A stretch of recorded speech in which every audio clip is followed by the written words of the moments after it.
Hi everyone, it's Kirsten. Here's an exercise routine that's great for strengthening you gently. You can do it at your kitchen counter, and it also helps to loosen up your hips too. So why don't we get straight into it? You're going to do about 10 of each of these exercises.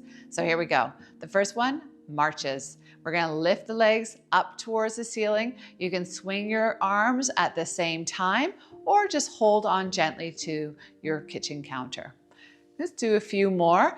You're going to try and lift the legs straight up. If you have a bit of a tummy, you can lift it slightly out to the side, but trying to get that nice lift without shifting your pelvis too much. Let's just do 2 more. And next, we're going to do bottom kicks. When we're doing our bottom kicks, we want to have the leg going backwards. So it's not doing this, lifting up and then in. You're actually trying to keep your thighs more parallel. Here we go. We're going to do about another 6, kicking back towards the bottom. You might find that your hamstring's working really hard and you feel kind of crampy. If so, just try to do it a little bit more gently for yourself. The next exercise we're going to do now is going to do some heel rises. You can face the counter or have just one hand on the counter. Here we go. We're going to go up and down. Try and keep your legs nice and straight. Try not to allow your ankles to wing out. Try to imagine that you're going straight up a wall and back down. Nice and gently going up and down, up and down. Let's do 4 more. You can even try letting go of the counter and seeing how your balance is like. Even better. Good. Let's do 1 more. And back down. The next exercise is a step back lunge, facing the counter or sideways. You're going to take one leg and step it back. The front leg bends, the back leg is straight, and then step forward again. You alternate legs. Take the other leg back. Get that heel down if you can. Make sure your pelvis is fairly square, and then coming back. Take the other leg back. Here we go. Try and get that heel down. Sinking through the other hip so your pelvis is level, stepping back. Going back. Try and make sure that your knee is over your foot, so you're not, or in line, I should say, with your foot. So you're not allowing that knee to collapse inwards or outwards. I'm going to face this way now for the last 4. We're going to step back and in, stepping back, trying not to let your hips go all over the joint. Okay, try and keep it nice and stable, and back. Last 2, stepping back. Keep that knee nicely aligned. And forward. Last 1, stepping back and forward. Now face the counter. We're going to do a lunge to the side and coming back. We do a lunge to the other side and step back. Lunging to the side and come back. This one's good for your balance. It's good for leg strength. It's great for finding a little more stability through your pelvis and coming back. You'll see that I turn my standing leg a little bit as I step back, so I'm not wrenching my knees. It's the last thing I need.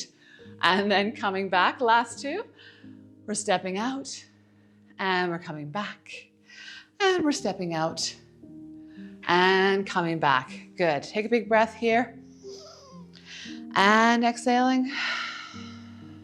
Just allowing yourself to get your breath back again.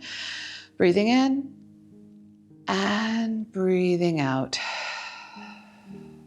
Next, we're going to do some balancing exercise. We always want to throw some of those in because we do start to lose our balance fairly early, actually, more or less around the age of 30 onwards. We're not as good at balancing as we were when we were younger. We're going to lift up one leg. You can take your hand off the counter if you feel really stable.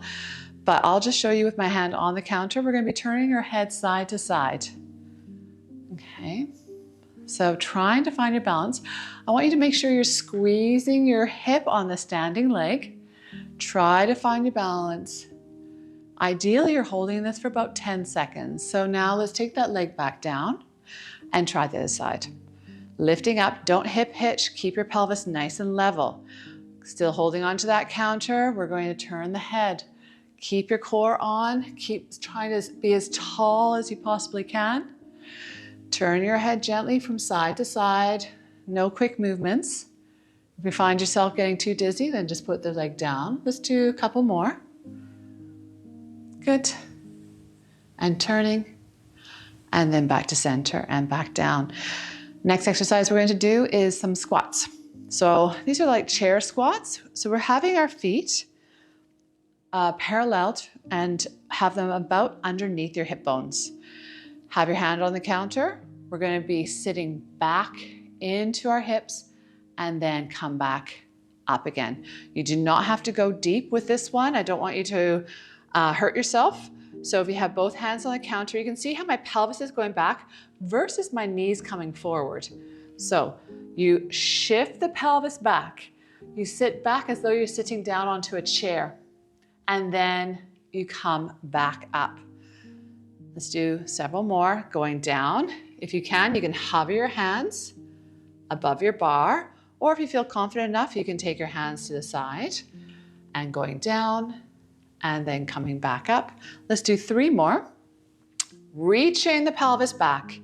Reaching back, the weight's on your heels, but make sure that you're not going to fall backwards. So it's not a ton, like all your weight on your heels. It's just that you're really trying to get that seated position versus the knees again driving forward, which can hurt the knees and hurt the quads. Last one, and then coming back up.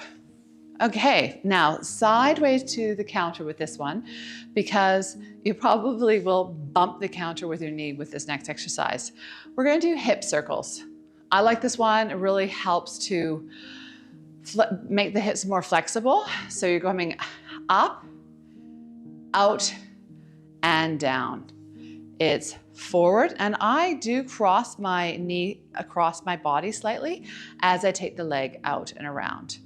So lifting up, try not to use your waist to do this. Try to make the leg work almost independently of your torso. Okay, so holding onto your kitchen counter, here we go. We're making circles and down.